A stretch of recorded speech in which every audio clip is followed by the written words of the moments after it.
everyone, I welcome all of you to Isha Study Center, and today we are going to start off with the part number 2 of the chapter Chemical Reactions and Equations. So ये हमारा बहुत ही बेहतरीन सा chapter है जिसमें हम करेंगे बहुत सारे केमिकल चेंजेस की स्टडी, प्लस हम देखेंगे उन केमिकल चेंजेस को हम किस तरीके से साइंटिफिक नोटेशंस के साइंटिफिक टर्म्स में सिग्निफाई करते हैं। प्लस हम देखेंगे कि वो चेंजेस जो होते हैं उनको हम डिफरेंट कैटेगरीज़ में डिवाइड करते हैं, तो वो हम किस तरीके से कैटेगरीज़ बनाते हैं, उन सब चीज़ों की स्टडी आज हम करने वाले हैं। ठीक है, so guys, this is part number 2 of the chapter. Okay, this is part number 2 of the chapter and in the last part मैंने आपको बताया था चैप्टर के नेम का meaning which is very very important. ठीक है, केमिकल से क्या याद आता है? केमिकल चेंजेस याद है ना सभी को? सब मैंने आपको बताया था लास्ट क्लास में। क्या होते हैं केमिकल चेंजेस? यस, जल्दी से बता दो in the chat section. Yes, chemical changes क्या होते हैं? अगर मुझे केमिकल चेंजेस को बिल्कुल वन पॉइंट में डिफाइन करना हो कि ये कैसे चेंजेस हैं, सो दे आर रिवर्सिबल चेंजेस। ठीक है, और जो है एग्जांपल्स तो आपको बहुत सारे काफ़ी सारे पता ही होंगे। So simple examples are food की कुकिंग है, रेस्पिरेशन है, burning of paper, burning of wood, anything.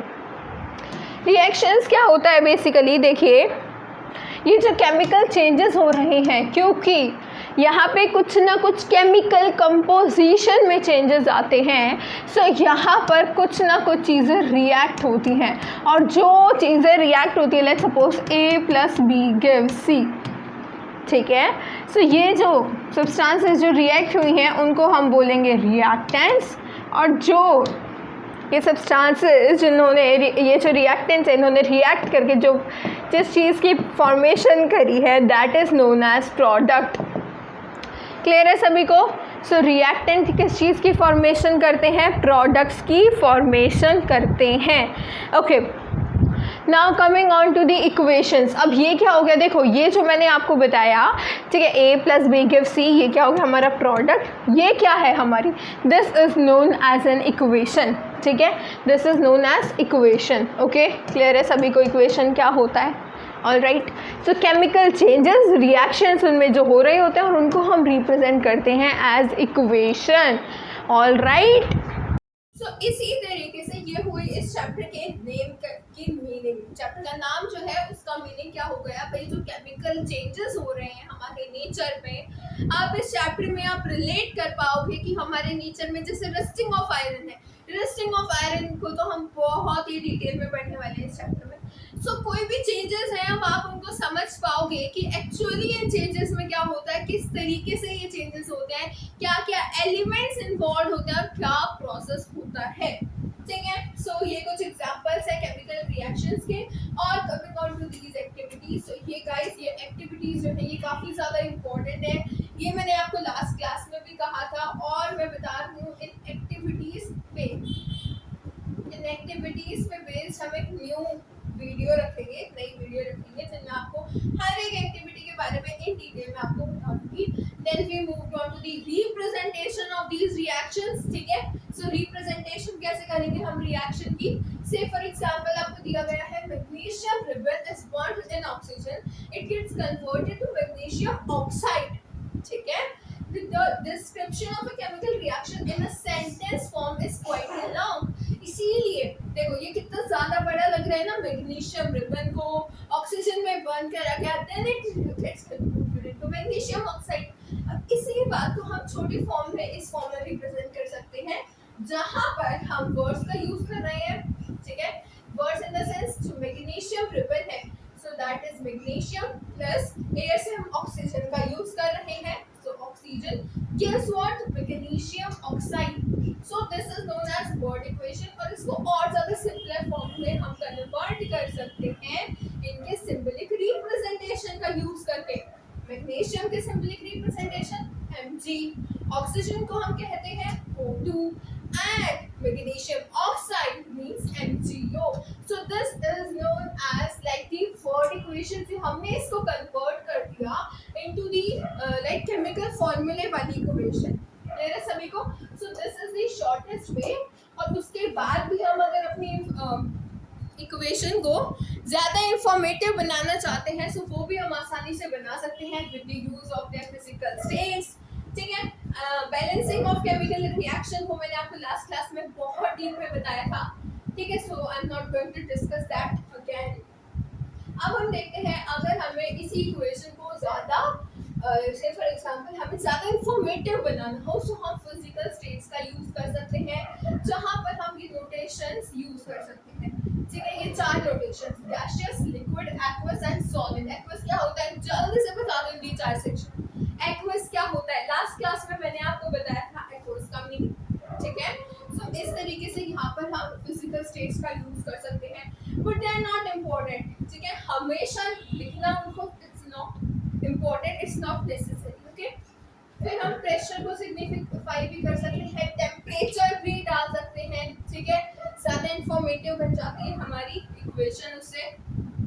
So now coming on to our today's topic, that is the types of chemical reactions. Types of chemical reactions 1.2 very important और बहुत ही ज़्यादा interesting भी है। सबसे पहले देखो यहाँ पे ना बहुत इम्पोर्टेंट चीज़ें आने वाली हैं, जैसे कि मैंने आपको लास्ट क्लास में बताया था। ठीक है, law of conservation of mass के बारे में हमने थोड़ी जानकारी दी है ना। Law of conservation of mass को वैसे तो हमने इन डिटेल 9th स्टैंडर्ड में पढ़ रखा है, बट स्टिल देखिए law of conservation of mass के अकॉर्डिंग क्या होता है, जब हम कोई रिएक्शन हो रहा है ना वो बेसिकली केमिकल रिएक्शन की ही बात होती है। ठीक है, अगर कोई रिएक्शन हो रहा है तो उस दौरान जो नंबर ऑफ जैसे कि अगर हम बात कर रहे हैं reactants form two products, this is the chemical reaction, chemical equation. So यहाँ पर अगर मैं बात करूँ रिएक्टेंट्स की, अगर रिएक्टेंट के पास A, B, C, let's suppose ये 3 एलिमेंट्स प्रेजेंट है in the form of AB। ठीक है, let's suppose हम यहाँ एक इक्वेशन बना रहे हैं, केमिकल इक्वेशन। ठीक है, okay just a second। Okay, so हम यहाँ पर एक इक्वेशन बना लेते हैं AB plus C gives AC plus B। अब यहाँ पर मैं आपको ये पूरा पैराग्राफ पहले एक्सप्लेन कर दूंगी, फिर हम रीडिंग करेंगे। ठीक है, एक बार में समझेंगे तो बहुत अच्छे से समझ आने वाला है। ठीक है, सो यहाँ सबसे पहले क्या होता है, किस बात का ध्यान रखना है कि ये जो है ना एलिमेंट्स अलग से अगर हम लिखे A, B और C जो हमने बैलेंसिंग के दौरान भी लिखे थे, रिएक्टेंट साइड पे जो एलिमेंट्स होंगे वही प्रोडक्ट साइड पे होंगे, कोई और नया एलिमेंट आके नहीं बनेगा।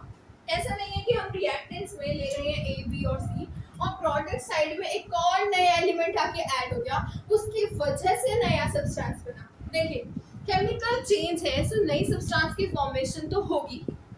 क्लियर है, केमिकल चेंज में नई सब्सटेंस की फॉर्मेशन तो होती है, लेकिन कैसे होगी, by the making and breaking of bonds. ये जो है हमारे लेट्स सपोज AB है, सो AB का इस तरीके से बॉन्ड बना हुआ है। ठीक है, और अगर मैं बात करूँ C की, सो C के साथ तो कोई और चीज़ है नहीं, कोई और एलिमेंट नहीं है, so C is not bonded with anything else. तो सबसे पहले क्या होगा, A और B की बॉन्ड ब्रेकिंग। तो first step is bond breaking. अब हमने कहा है कोई नया एलिमेंट तो आएगा नहीं, बस क्या होगा, इन्हीं में एडिशनल सब्सट्रैक्शन हो जाएगी। ओके, अब देखो AB का बॉन्ड ब्रेक हुआ, अब क्या होगा, A और B भी अलग अलग हो गए और C तो अलग था भी। सब इस तरीके का हमें नजर आने लगा मिक्सचर जो हमारा रिएक्शन था। ठीक है, सो अब क्या करेगा, A पहले B के साथ बॉन्डेड था, लेकिन अब A B के साथ बॉन्डेड ना होके अब A शो करेगा बॉन्डिंग विद C। ठीक है, सो क्या होगा, फाइनली AC प्लस अब क्या हो गया, B अकेला है। क्या समझ आ रहा है concept? This is the second and final step, making of bonds. ठीक है, मेकिंग ऑफ बॉन्ड्स क्या हो रहा है, सबसे पहले बॉन्ड ब्रेकिंग हुई, जिन दो एलिमेंट्स के बीच में बॉन्ड बना हुआ था उनके बीच में पहले बॉन्ड की ब्रेकिंग होगी, फिर वो एलिमेंट सेपरेट होंगे और फिर वो किसी और दूसरे एलिमेंट के साथ जाके बॉन्ड बनाएंगे, जिससे नए एलिमेंट, नए कंपाउंड की फॉर्मेशन हो जाएगी। ठीक है, so I hope this thing is clear to you. अब हम आसानी से यहाँ पे रीड कर सकते हैं और इस कॉन्सेप्ट को समझ सकते हैं। देखिए क्या क्या लिखा है, In a chemical reaction, during a chemical reactions, atom of one element do not change. ये word बहुत important है. Do not change into those of another element. Nor do atoms disappear from the mixture. ना ही mixture में से atoms disappear होंगे. ऐसा नहीं होगा कि ए बी और सी है तो ए गायब हो गया, बी गायब हो गया. नो. ठीक है, ये एक बैलेंस है, हमेशा बैलेंस रहेगा. Law of conservation of mass को हमेशा फॉलो करता है. और अपीयर फ्रॉम एल्सवेयर, ना ही वो गायब होंगे, ना ही कोई नया एलिमेंट आएगा. कुछ ऐसा नहीं होगा. सिर्फ जो प्रेजेंट है उन्हीं के अंदर कुछ चेंजेस होंगे. केमिकल रिएक्शंस होंगे, breaking and making of bonds between atoms to produce new substance. ठीक है, टाइप्स ऑफ बॉन्ड्स के बारे में अभी टेंशन नहीं लेनी है. बहुत सारे तरीके के बॉन्ड्स होते हैं. ओके, वो हम नेक्स्ट चैप्टर में पढ़ेंगे. क्लियर हो गया सभी को? सब थम्स अप भेजेंगे in the chart section. Yes, clear है सभी को? क्या हुआ अभी तक? कि कोई भी रिएक्शन हो रहा है, let's suppose AB plus C का फॉर्मेशन क्या हो रही है, AC प्लस B की. सो कैसे हुई ये फॉर्मेशन, ये हमने एक तरह से मैकेनिज्म देखा है. बॉन्ड की ब्रेकिंग होगी, बॉन्ड की मेकिंग होगी, फिर प्रोडक्ट्स की फॉर्मेशन होगी. ठीक है, और कुछ नहीं है, और कोई नया एलिमेंट वगैरह आके कुछ ऐड नहीं होगा. Okay, now coming on to the a chemical reaction. अब देखिए, हमारे पास एक केमिकल रिएक्शन है जहां पर कैल्शियम ऑक्साइड रिएक्ट कर रहा है विग्रसली. इंपॉर्टेंट, विग्रसली का मतलब होता है बहुत तेजी से, विलिंगली, मतलब इच्छा के अकॉर्डिंग बहुत ही खतरनाक स्ट्रॉन्ग रिएक्शन होने वाला है with water to produce slake lime. Now what is this calcium oxide? Calcium oxide is CaO which is also known as quicklime. क्योंकि आपको बिल्कुल ध्यान रखना है. ठीक है, यहाँ से मैच द फॉलोइंग के टर्म्स में. देखो, CaO कैल्शियम ऑक्साइड का नाम पता चल गया. ठीक है, ये तीनों नाम आपको याद रखने हैं.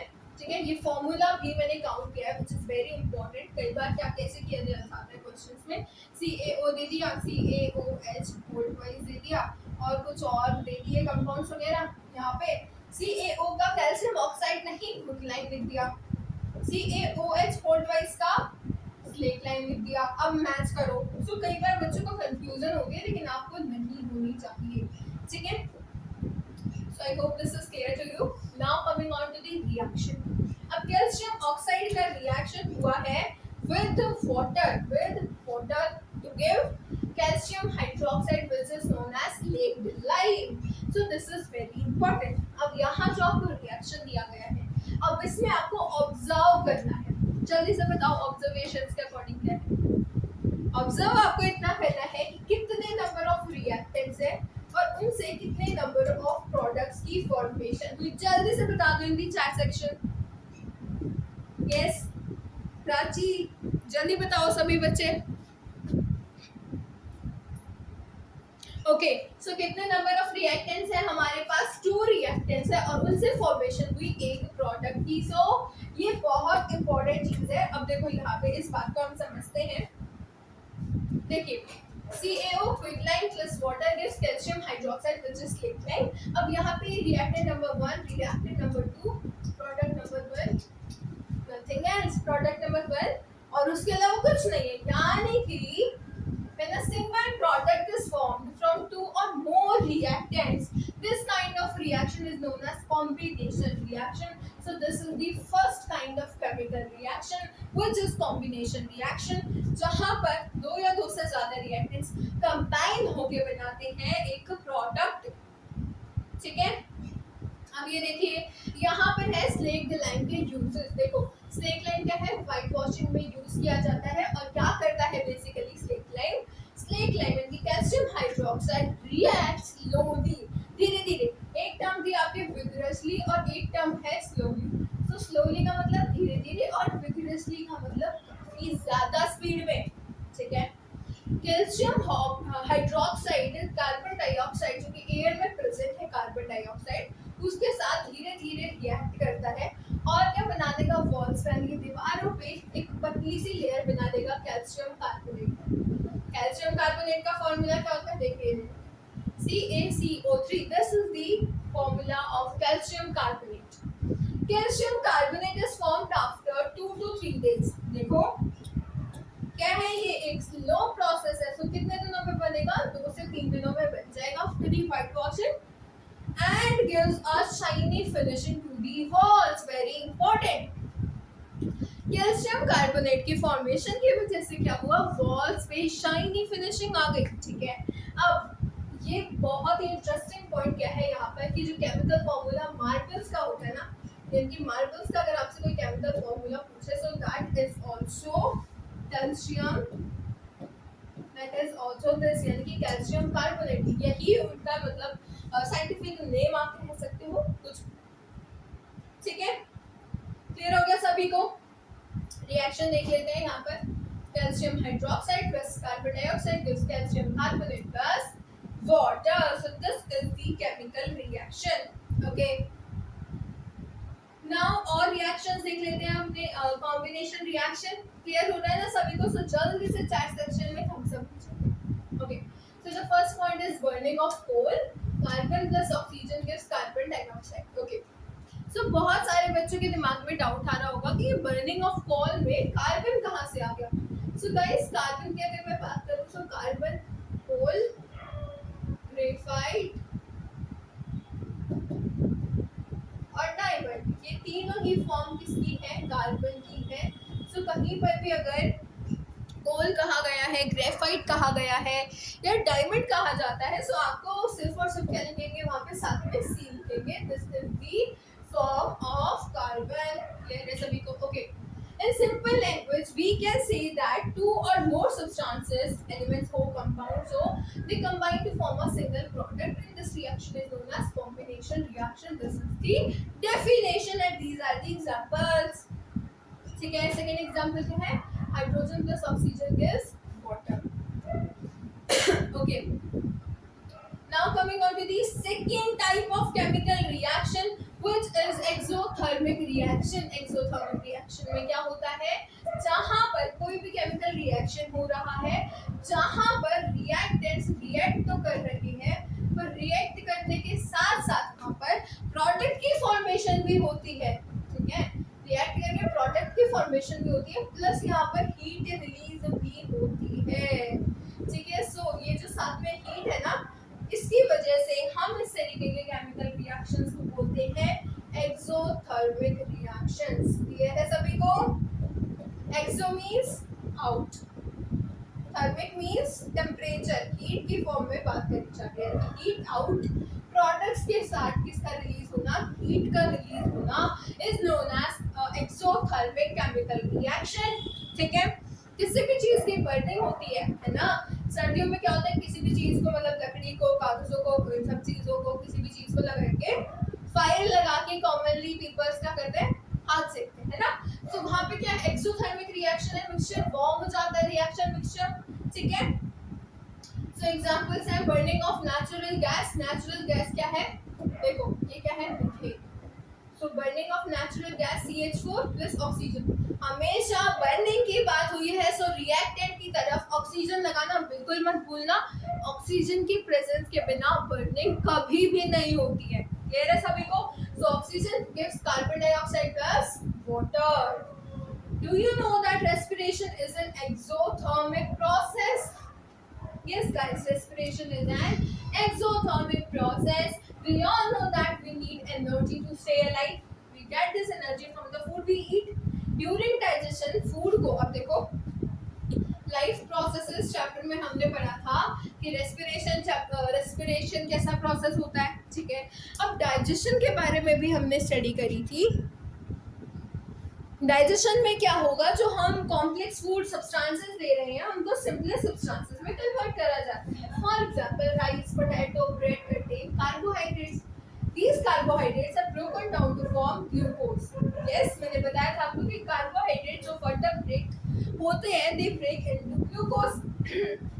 ग्लूकोज क्या है? सिंपलेस्ट फॉर्म है। This glucose combines with oxygen in the cells of our body and provides energy. यानी कि glucose plus oxygen provides energy. Okay, the special name of this reaction is respiration. तो यहाँ आपको respiration का reaction जो है explain कर रखा है। This is the reaction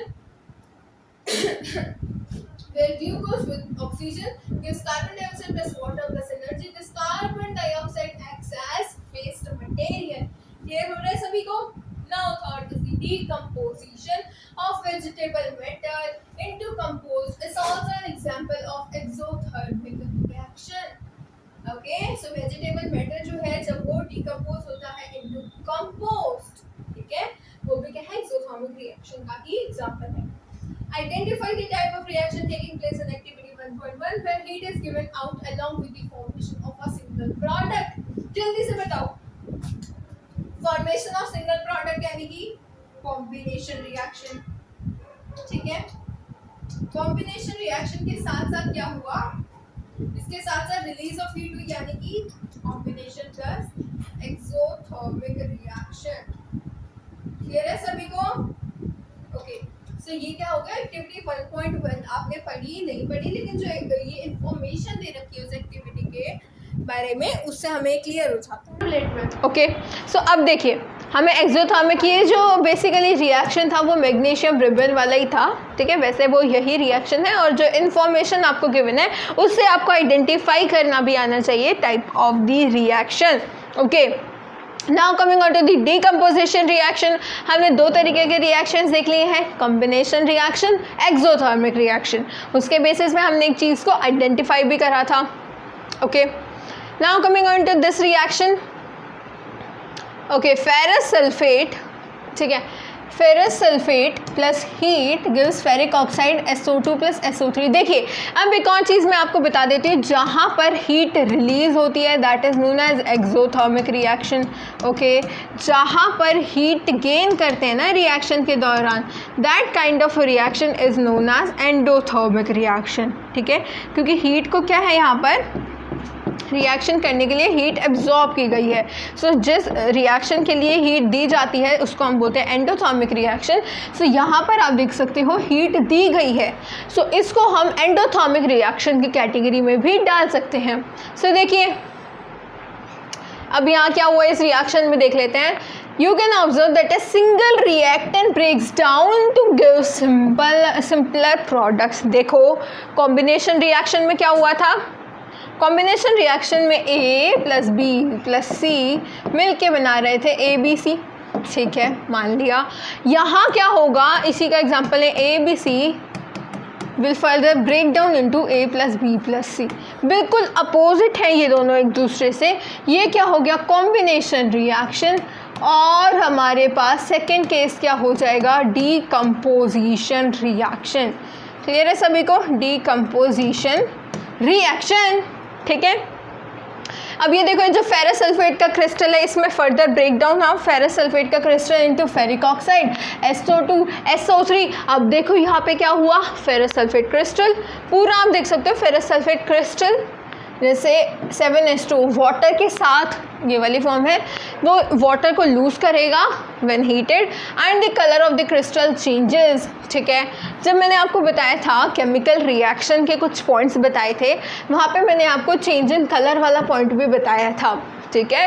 so इस रिएक्शन में कलर का हमारे क्रिस्टल का कलर भी चेंज हो रहा है।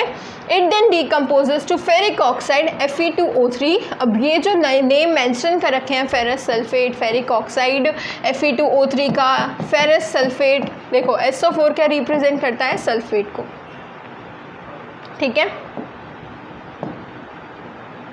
Okay, now ferric oxide Fe2O3, ये क्या है, सल्फर डाइऑक्साइड, ये सल्फर ट्राईऑक्साइड। बेसिकली आपको क्या है, देखो 2 ऑक्सीजन है सो डाइऑक्साइड, 3 ऑक्सीजन है तो ट्राईऑक्साइड। ज़्यादा कॉम्प्लिकेटेड नाम नहीं है। फेरिक ऑक्साइड सॉलिड है, ये दोनों क्या है, गैसियस स्टेट में प्रेजेंट है। कैल्शियम कार्बोनेट की डिकम्पोजिशन देख लेते हैं। अब इनके जो कॉमन नेम है ये तो आपको हमेशा याद रखने पड़ेंगे, जैसे मैंने क्विक लाइम बताया, स्लेक लाइम बताया, इसी तरीके से calcium carbonate is known as limestone. Calcium oxide और कार्बन डाइऑक्साइड में ब्रेक डाउन हो जाता है। ये भी एक इम्पॉर्टेंट डिकम्पोजिशन रिएक्शन है जो कि बहुत सारी इंडस्ट्रीज़ में यूज़ होता है, ठीक है। यहाँ पे एक रिएक्टेंट कन्वर्ट हो रहा है इनटू 2 प्रोडक्ट्स, ठीक है। हम यहाँ पे R1 लिख लेते हैं, यहाँ P1 प्लस P2, ठीक है। It has many uses. One is the manufacture of cement. Quick lime, देखो ये जो क्विक लाइम है ना, देखो calcium oxide is called lime और क्विक लाइम, यानी कि कहीं पर भी आपको लाइम दिया गया है या क्विक लाइम दिया गया है, सो कंफ्यूज मत होना, दोनों एक ही चीज़ हैं, लाइम और quick lime, calcium oxide. Okay, when a decomposition reaction is carried out by heating it is called thermal decomposition। जो मैंने आपको बताया था ना एंडोथर्मिक वाला, एंडोथर्मिक में बेसिकली क्या है, गेन ऑफ हीट है, वो इर्रिस्पेक्टिव ऑफ द टर्म की वो डिकम्पोजिशन है या फिर कॉम्बिनेशन है या फिर कोई और डिस्प्लेसमेंट रिएक्शन है, हमेशा endothermic means gain of heat. लेकिन अगर हम डिकम्पोजिशन में ही स्पेसिफिकली बात करें जो हीटिंग प्रोसेस का यूज़ किया जाता है, सो उसको हम कहते हैं thermal decomposition. Thermal is representing heat and decomposition reaction. Okay, एक और एक्टिविटी हम देख लेते हैं, यहाँ पर रिएक्शन दे रखा है। ओके, लेड नाइट्रेट, पीबी क्या सिग्निफाई करता है, लेड को, लेड नाइट्रेट सॉलिड फॉर्म है, heat plus 2 PbO lead oxide plus nitrogen dioxide and oxygen. ठीक है, सो ये भी क्या है, एक थर्मल डिकम्पोजिशन रिएक्शन का ही पार्ट है। Okay, You will see that white silver chloride turns grey in sunlight। अब ये जब आप एक्टिविटी कर लोगे ना, उसमें एक्टिविटी में दे रखा है, सो बेसिकली क्या होगा, जो white silver chloride है that will turn grey in presence of sunlight। This is due to the decomposition of silver chloride into silver and chlorine by the light। so यहाँ पर किसकी वजह से हुआ, लाइट की वजह से। यहाँ पर हीट का इस्तेमाल नहीं किया गया, यहाँ पर यूज़ हुआ लाइट का, जहाँ पर silver chloride, Ag is representing silver, Cl chlorine, silver chloride converted into grey colour. ठीक है, ये क्या है, सिल्वर, ये क्या है, क्लोरीन। देखो डिकम्पोज हो रहा है ना, एक रिएक्टेंट टूट रहा है into 2 products. This is the kind of decomposition reaction. Silver bromide का भी आप सेम रिएक्शन देख सकते हो, सनलाइट की प्रेजेंस में ब्रेक हो जाएगा। ठीक है, अब ये जो 2 रिएक्शंस आपने पढ़े हैं ना, ये ब्लैक और वाइट फोटोग्राफी में यूज़ किए जाते हैं। ठीक है, और यहाँ पे सनलाइट वाली एनर्जी का यूज़ किया गया है। ठीक है, we have seen that the decomposition reactions require energy. अब देखो हमने देखा भाई डिकम्पोजिशन रिएक्शन को एनर्जी तो चाहिए, या तो उसको लाइट की फॉर्म में दे दो, हीट की फॉर्म में दे दो, या इलेक्ट्रिसिटी की फॉर्म में दे दो, क्योंकि वहाँ क्या करना है, बॉन्ड्स को, जो रिएक्टेंट्स के बॉन्ड हैं उनको ब्रेक करना है। सो हमेशा देखो ये आ गया एंडोथर्मिक रिएक्शन की definition, reaction in which energy is absorbed and known as endothermic reaction। okay, now coming on to the third category which is the displacement reaction। यहाँ पर क्या होगा, एक रिएक्टेंट दूसरे रिएक्टेंट को डिस्प्लेस कर देगा। okay, so this is your reaction, iron plus copper sulfate gives iron sulfate plus copper। यहाँ पर अगर आप ध्यान से देखो, so ये आयरन जो है, let's suppose it to be A, let's suppose Cu to be B and SO4 to be C। so यहाँ पर ये A plus BC एक साथ थे। अब क्या होगा, इस BC का ये जो सल्फेट था ना, इस कॉपर को आयरन ने आके डिस्प्लेस कर दिया। A ने कहा कि B, मतलब बी को कहा कि अब बी आप जा सकते हो यहाँ से, अब मैं आ जाऊँगा। यहाँ आप देखते हो एक्टिविटी सीरीज, रिएक्टिविटी सीरीज तो होती है, वो आप नेक्स्ट चैप्टर में डिटेल में पढ़ेंगे। सो ए ने क्या किया, क्योंकि ए बी से ज़्यादा रिएक्टिव था, सो बी को डिस्प्लेस कर दिया और बी की जगह पर आ जाएगा ए प्लस ए की जगह पर चला जाएगा बी, यानी कि बी प्लस ए सी। इसी तरीके से यहाँ पर हुआ ना, कॉपर जो कि पहले सल्फेट के साथ था, अब उसको आके आयरन ने डिस्प्लेस कर दिया, कॉपर को हटा दिया और आयरन सल्फेट बन गया। ठीक है, आयरन हैज़ डिस्प्लेस्ड और removed another element copper from the copper sulphate solution. क्योंकि यहाँ पर डिस्प्लेस किया गया है एक एलिमेंट को, इसीलिए इस टाइप ऑफ रिएक्शन को हम बोलते हैं डिस्प्लेसमेंट रिएक्शन। ओके, और देखो जिंक है, कॉपर सल्फेट, अगेन जिंक ज़्यादा रिएक्टिव है, कॉपर को हटा देगा, जिंक सल्फेट बन जाएगा, कॉपर हट जाएगा। यहाँ पर भी ये लेड ज़्यादा रिएक्टिव है, कॉपर को हटा देगा, PbCl2 बन जाएगा, लेड क्लोराइड प्लस कॉपर अलग हट जाएगा। देखो ये रिएक्टिव टर्म यूज जो हो रही है ना, ये आपको अगले कुछ चैप्टर्स होंगे, जैसे कि इस तरीके से रिएक्टिविटी सीरीज़ होती है, ठीक है, उसका आपको ध्यान रखना होगा जब आप आगे चलोगे। निमोनिक्स भी होते हैं जो हम नेक्स्ट क्लास में, जब हम नेक्स्ट चैप्टर पढ़ेंगे अपकमिंग क्लासेस में जब समझेंगे। Okay, now coming on to the fourth category, ठीक है। वैसे तो एंडोथर्मिक एक्सोथर्मिक को भी अगर हम इंक्लूड करें तो सिक्स्थ कैटेगरी हो जाएगी, ठीक है। कॉम्बिनेशन रिएक्शन, एक्सोथर्मिक रिएक्शन, फिर हमने बात करी थी डिस्प्लेसमेंट रिएक्शन की, decomposition reaction की, then endothermic reaction, then the displacement reaction. Now coming on to the double displacement reaction. यहाँ पर क्या होगा, वही काम हो रहा है बेसिकली, लेकिन जैसे पहले क्या हो रहा था, अब जैसे Na2SO4 है, BaCl2 है, अब क्या होगा, Na जो SO4 के साथ प्रेजेंट है, अब वो Ba की जगह चला जाएगा और ये Ba जो है मतलब ये अपनी पोजीशन चेंज कर लेंगे। बेसिकली ऐसा ही होगा, Na यहाँ से गायब, Ba यहाँ से गायब, position exchange, BaSO4 to NaCl। ये क्या हुआ, based on the reactivity series, ठीक है। और ये जो है आप जब एक्टिविटी करोगे ना यहाँ पर, सो देखो यहाँ पे इस वाली एक्टिविटी में आप देखोगे वाइट सब्सटेंस की फॉर्मेशन हो रही है। अगर किसी भी चीज़ में, let's suppose this to be a test tube, अगर लेट्स सपोज यहाँ पर किसी भी कलर का, वाइट, ब्लैक, येलो, कुछ भी हो सकता है, इनसॉल्यूबल कोई सब्सटेंस प्रेजेंट है रिएक्शन मिक्सचर में, सो और अगर वो नीचे की तरफ सेटल डाउन होकर बैठी है, so that is known as PPT, precipitate formation, ठीक है। This is also a sign of chemical reaction, ठीक है। और किसी भी रिएक्शन में जो कि प्रेसिपिटेट फॉर्मेशन हो रही है उसको हम कहेंगे precipitation reaction. Okay, precipitation reaction. Double displacement reaction में क्लियर हुआ, सिंगल डिस्प्लेसमेंट रिएक्शन में एक एलिमेंट जाके डिस्प्लेस कर रहा था। डबल डिस्प्लेसमेंट रिएक्शन में सिर्फ इतना ही अंतर है कि दोनों तरफ से दो एलिमेंट्स आके डिस्प्लेस कर रहे होंगे, ठीक है। सो आप ये रीड कर सकते हो, ऐसा क्या हुआ, आयंस का एक्सचेंज हुआ बिटवीन द रिएक्टेंट्स एंड इसीलिए क्या कह दिया, double displacement reaction. Now coming on to the oxidation and reduction reaction. देखो ऑक्सीडेशन का मतलब क्या होता है, मैंने आपको लाइफ प्रोसेसेस में भी थोड़ी सी हिंट दी थी इस रिएक्शन के बारे में, अगर आपको याद हो तो ऑक्सीडेशन का मतलब होता है एडिशन ऑफ ऑक्सीजन। क्या मीनिंग होता है, एडिशन ऑफ ऑक्सीजन प्लस हम क्या कह सकते हैं, एक ट्रिक होती है ऑयल करके, ठीक है। यहाँ पे O means oxidation, I means is, L means loss of electron, loss of electrons. अभी तो बेसिकली आपको ऑक्सीजन के टर्म्स में ही याद रखना है, ठीक है, ऑक्सीजन के टर्म्स में याद रखो, नेक्स्ट डेफिनेशन पे मत जाओ। देखो इस रिएक्शन में कॉपर के साथ जब ऑक्सीजन ऐड हो गई सो 2CuO, O आ गया साथ में, सो ऑक्सीडेशन रिएक्शन। अगर मैं बात करूं ऑक्सीजन के रिमूवल की या फिर हाइड्रोजन की एडिशन की, सो इसको हम कहेंगे रिडक्शन। और अगर इसका उल्टा हो रहा है, यानी कि ऑक्सीजन का एडिशन और हाइड्रोजन का removal, is known as oxidation. Clear है। अब इसके टर्म्स में आप यहाँ पर चेक कर सकते हो, पूरा अच्छे से समझ आ जाएगा।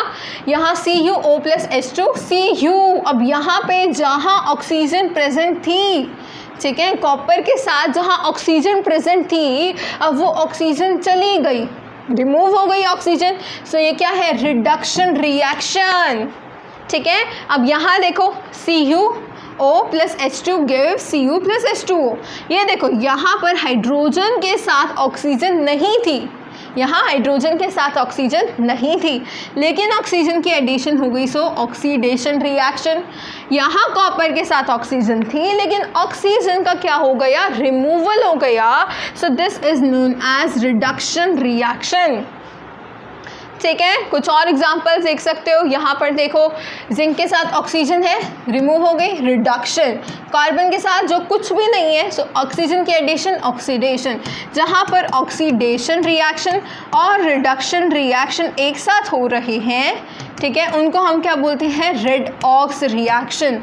रेड ऑक्स देखो कैसे याद करोगे, ये समझो, रेड से याद रखो रिडक्शन, ऑक्स से याद रखो ऑक्सीडेशन, ठीक है। सो रिप्रेजेंटेशन कर रहा है दोनों रिएक्शन जहाँ पर एक साथ हो रहे हैं, that is known as redox reaction. Very simple, okay. So next example भी आप देख सकते हो। ये देखिए यहाँ पर MnO4 plus 4HCl MnCl2 plus 2H2O plus Cl2, यहाँ पर Mn के साथ क्या थी, ऑक्सीजन थी, है ना, मैंगनीज के साथ ऑक्सीजन थी, अब वो ऑक्सीजन गायब हो गई, मैटर नहीं करता कोई और एलिमेंट आया है, कोई भी आया हो, ऑक्सीजन रिलीज हो गई, रिडक्शन। और HCl यहाँ पर हाइड्रोजन के साथ ऑक्सीजन नहीं थी, ऑक्सीजन ऐड हो गई, ऑक्सीडेशन। ठीक है, इसी तरीके से आप इन सभी चीज़ों को रीड करोगे सो आपको समझ आ जाएगा। मैंने आपको हर एक रिएक्शन को एक्सप्लेन कर दिया है। Okay, so in the next class we will be discussing corrosion, rancidity, इन सभी चीज़ों को हम इन डिटेल समझेंगे। सो अभी के लिए आई होप आपको सभी चीज़ें समझ आई। मिलते हैं नेक्स्ट सेशन में, तब तक के लिए keep revising, take care, bye bye.